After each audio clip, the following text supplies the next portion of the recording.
تو آج کل ہم اکثر ایک بات بہت سنتے ہیں، چاہے وہ دوستوں کی محفل ہو یا پھر سوشل میڈیا پر ہونے والی کوئی بھی بحث۔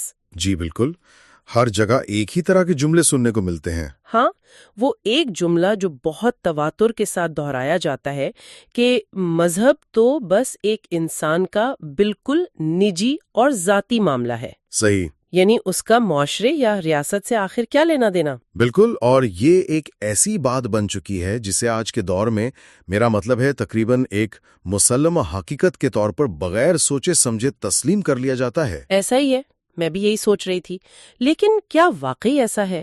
کیا ہماری تاریخ، سماجیات اور خود جو روایتی مذہبی ماخذ ہیں وہ اس بات کی تائید کرتے ہیں؟ یہ ایک بہت اہم اور بنیادی سوال ہے۔ تو آج کے اس تفصیلی جائزے میں ہم اسی سوال کی گہرائی میں جائیں گے، اور اس کھوج کے لیے ہمارے پاس جو ذرائع موجود ہیں وہ Islamic sciences and modern technology کے پلیٹ فارم سے لیے گئے ہیں۔ جی، وہ پلیٹ فارم جہاں عاجز مسلمان کی جانب سے ایک نہایت تفصیلی اور فکر انگیز تحقیق پیش کی گئی ہے۔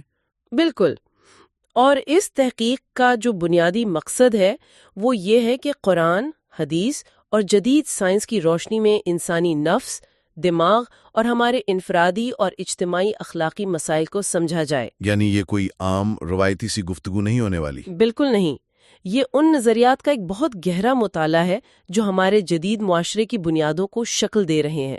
تو میں یہی کہوں گی کہ آئیں اب اس ساری بات کی تہوں کو کھولتے ہیں۔ اچھا، اس سے پہلے کہ ہم ان ذرائع میں موجود دلائل کی تہوں کو کھولیں، میں ایک بات واضح کرنا نہایت ضروری سمجھتا ہوں۔ جی ضرور بتائیں۔ وہ یہ کہ اس تفصیلی جائزے کا مقصد کسی بھی مخصوص سیاسی، نظریاتی یا سماجی فریق کی طرفداری کرنا ہرگز نہیں ہے۔ ہم یہاں خالصتاً ان فراہم کردہ حقائق اور حوالوں کا جائزہ لیں گے۔ یعنی ہم بالکل ایک غیر جانبدارانہ زاویے سے تجزیہ کریں گے، ٹھیک؟ بالکل درست۔ ہم یہ دیکھیں گے کہ جدید دنیا کی موجودہ سوچ اور ہمارے روایتی ماخذ یعنی قرآن اور حدیث کے درمیان بنیادی فرق کیا ہے۔ اور یہ نظریاتی خلیج آخر کیوں اور کیسے پیدا ہوئی؟ بالکل، ہمارا مقصد صرف ان نظریات کو سمجھنا اور ان کا علمی تقابل کرنا ہے تاکہ ہم تصویر کے دونوں رخ واضح طور پر دیکھ سکیں۔ تو پھر ایسا کرتے ہیں کہ اس ساری بحث کا آغاز وہیں سے کرتے ہیں جہاں سے یہ سوچ پیدا ہوئی۔ صحیح۔ سب سے پہلے تو ہمیں یہ دیکھنا ہے کہ جدید دنیا میں آخر مذہب کو ایک ذاتی معاملہ کیوں سمجھا جانے لگا ہے۔ ہماری تحقیق کے مطابق اس کی 3 بڑی اور بنیادی وجوہات بتائی گئی ہیں۔ جی، اور وہ وجوہات تاریخ اور سیاست سے بہت گہرا تعلق رکھتی ہیں۔ ہاں، پہلی وجہ تو یہ بتائی گئی ہے کہ جو سیکولر سیاسی نظریات تھے ان کا تیزی سے فروغ پانا، اور دوسری وجہ تاریخ کا وہ تاریک باب ہے جب مذہبی اختلافات کی بنیاد پر بڑی بڑی جنگیں لڑی گئیں۔ اور تیسری وجہ جو اس تحقیق میں سامنے آتی ہے وہ انتہائی اہم ہے، وہ ہے فرد کی ذاتی آزادی کو حد سے زیادہ، بلکہ میں کہوں گی کہ ہر دوسری چیز سے بالاتر اہمیت دینا۔ بالکل۔ ان تینوں عوامل نے مل کر ایک ایسی سوچ کو پروان چڑھایا جس نے مذہب کو رفتہ رفتہ گھر اور عبادت گاہ کی 4 دیواری تک محدود کر دیا۔ اور یہاں سب سے اہم بات یہ ہے کہ جب ہم ان تاریخی اور سیاسی وجوہات کو دیکھتے ہیں تو ہمیں جدید رویوں کی سمجھ آنے لگتی ہے۔ واقعی؟ وہ کیسے؟ دیکھیں، اگر ہم پچھلی چند صدیوں کی تاریخ پر نظر ڈالیں، خاص طور پر مغربی دنیا کی، تو جب وہاں مذہب یا مختلف فرقوں کے نام پر طویل اور خون ریز سیاسی جنگیں لڑی جا رہی تھیں، جی، یورپ کی وہ خونی تاریخ۔ بالکل، تو اس وقت کے جو مفکرین اور فلاسفرز تھے انہوں نے معاشرے کو تباہی سے بچانے کے لیے ایک نتیجہ اخذ کیا، اور وہ یہ تھا کہ ریاستی معاملات کو اور مذہب کو بالکل الگ الگ کر دینا چاہیے۔ اچھا، یعنی یہ ان کا ایک طرح کا دفاعی میکنزم تھا۔ بالکل ایسا ہی ہے۔ ان کا یہ ماننا تھا کہ اگر مذہب کو صرف ایک فرد کے دل، اس کے ضمیر اور اس کے خدا تک محدود کر دیا جائے تو معاشرے سے مذہبی تنازعات خود بخود ختم ہو جائیں گے۔ یہ بات کچھ حد تک سمجھ میں بھی آتی ہے کہ ان کے حالات ایسے تھے، لیکن پھر اسی سوچ سے وہ انفرادیت پسندی بھی نکلی ہوگی۔ جی بالکل، اسی سوچ کے بطن سے انفرادیت پسندی یعنی انفرادی آزادی کا وہ نظریہ پروان چڑھا۔ اس نظریے نے یہ طے کر دیا کہ کوئی بھی بیرونی نظام، چاہے وہ کتنا ہی قدیم یا مقدس کیوں نہ ہو، کسی انسان کی ذاتی زندگی کے فیصلوں پر حاوی نہیں ہو سکتا۔ یعنی فرد واحد کی اپنی مرضی ہی سب سے بڑی حقیقت بن گئی۔ صحیح کہا آپ نے، اور یہی وہ تاریخی پس منظر ہے جس نے آج کے اس جدید بیانیے کو جنم دیا ہے کہ مذہب کا قانون، سیاست یا ہماری اجتماعی معاشرتی زندگی سے کوئی لینا دینا نہیں ہونا چاہیے۔ یہ بات کافی حد تک واضح ہو گئی کہ یورپ کے مخصوص حالات اور ان کے اپنے تاریخی تجربات نے انہیں اس سوچ پر مجبور کیا۔ جی ہاں، لیکن حیرانی اس وقت ہوتی ہے جب ہم اس جدید مغربی بیانیے کو ایک طرف رکھتے ہیں اور اپنے قرآنی ماخذ کی طرف آتے ہیں۔ بالکل، وہاں تصویر بالکل مختلف ہے۔ ہاں، وہاں تو یہ انفرادی اور اجتماعی زندگی کی تقسیم سرے سے غائب ہی نظر آتی ہے۔ تحقیق کے مطابق جب ہم قرآن کا نقطہ نظر دیکھتے ہیں تو ایک بہت ہی ہمہ گیر تصویر سامنے آتی ہے۔ کیا آپ اس کا کوئی مخصوص حوالہ دینا چاہیں گے؟ بالکل، سورت آل عمران کی آیت 19 کا حوالہ دیا گیا ہے، جس میں واضح ارشاد ہے، ان الدین عند اللہ الاسلام، یعنی بے شک اللہ کے نزدیک دین صرف اسلام ہے۔ جی۔ اب یہاں جو لفظ دین استعمال ہوا ہے نا، تحقیق اس پر بہت زور دیتی ہے۔ وہ کس طرح؟ اس طرح کہ دین محض چند عبادات کا نام نہیں ہے، جیسے بس نماز روزے کا مجموعہ، بلکہ یہ ایک مکمل نظام زندگی ہے۔ ایک مکمل ضابطۂ حیات۔ بالکل، ایک ایسا ضابطۂ حیات جو انسان کی پیدائش سے لے کر موت تک اور اس کی ذاتی سوچ سے لے کر بین الاقوامی تعلقات تک ہر قدم پر اس کی رہنمائی کرتا ہے۔ اور اسی نقطے کو، یعنی اس قرآن کے ساربگیر ہونے کو، اگر ہم تھوڑا مزید گہرائی میں لے کر جائیں تو سورۃ البقرہ کی آیت 208 اس تصور کو اور بھی نکھار دیتی ہے۔ اچھا، اس آیت میں کیا بیان ہوا ہے؟ اس میں ارشاد ہوتا ہے، ادخلوا فی السلم کافہ، جس کا مطلب ہے کہ اسلام میں پورے کے پورے داخل ہو جاؤ۔ پورے کے پورے داخل ہو جاؤ؟ جی، اس آیت میں موجود لفظ کافتن کو سمجھنا بہت ضروری ہے۔ کافتن یعنی مکمل طور پر؟ بالکل، مکمل طور پر، پوری کلیت اور شمولیت کے ساتھ۔ اس کا سیدھا سا مطلب یہ ہے کہ اسلام میں جزوی شمولیت یا بس اپنی مرضی سے کچھ چیزوں کو چن لینے کا کوئی تصور سرے سے موجود ہی نہیں ہے۔ یعنی ہم پک اینڈ چوز نہیں کر سکتے؟ جی بالکل، کوئی بھی انسان اپنی زندگی کو مختلف خانوں میں تقسیم نہیں کر سکتا۔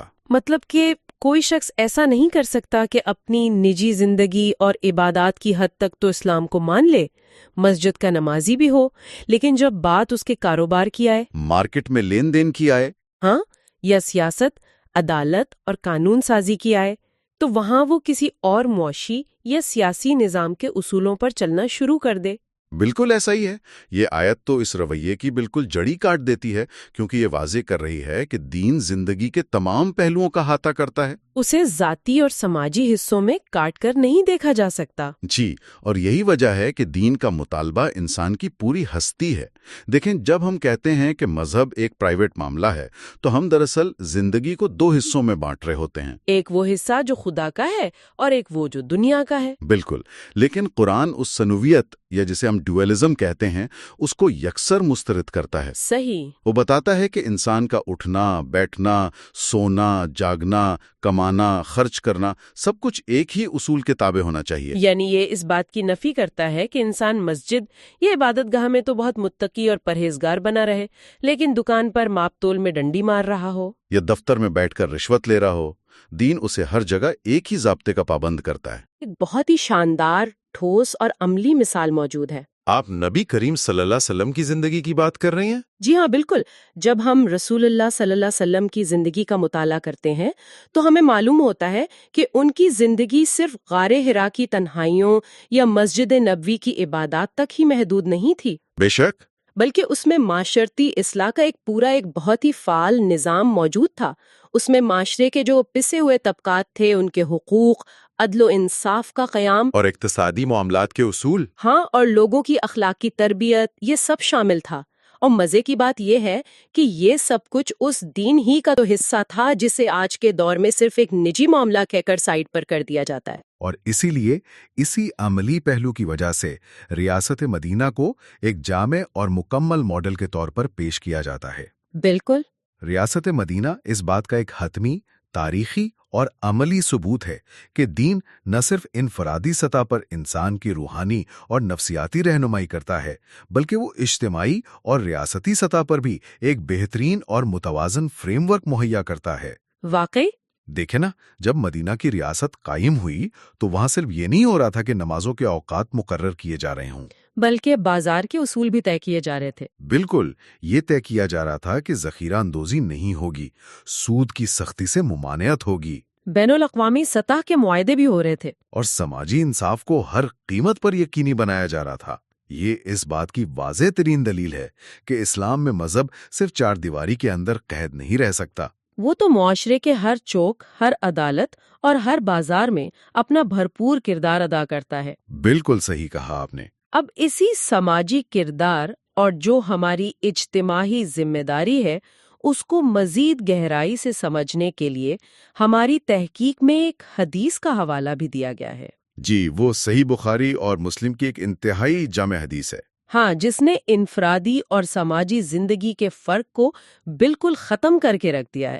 نبی کریم صلی اللہ علیہ وسلم کا فرمان ہے، کلکم راعن وکلکم مسئول عن رعیتہ، یعنی تم میں سے ہر شخص نگہبان ہے اور ذمہ دار ہے۔ جی، جس کا مفہوم یہی ہے کہ تم میں سے ہر ایک سے اس کی ماتحتی میں دی گئی رعایا کے بارے میں یا اس کے جو بھی ذمہ داری کا دائرہ ہے اس کے بارے میں باقاعدہ سوال کیا جائے گا۔ اور دیکھیں کہ اسلام نے کس خوبصورتی سے ہر فرد کے کندھوں پر ایک سماجی ذمہ داری ڈال دی ہے۔ واقعی یہ حدیث مجھے بہت متاثر کرتی ہے۔ بالکل، اور دراصل یہ سماجی حرکیات یعنی جو ہمارے سوشل ڈائنامکس ہوتے ہیں، ان کو سمجھنے کے لیے ایک کلیدی حیثیت رکھتی ہے۔ وہ کیسے؟ اگر ہم اس کا تھوڑا بغور تجزیہ کریں تو معلوم ہوتا ہے کہ اسلام انسان کو کبھی بھی بے حسی یا سماجی لاتعلقی کا شکار ہونے ہی نہیں دیتا۔ یعنی وہ ہمیں معاشرے سے کٹنے نہیں دیتا۔ بالکل نہیں، وہ اسے خود غرض یا صرف اپنی ذات،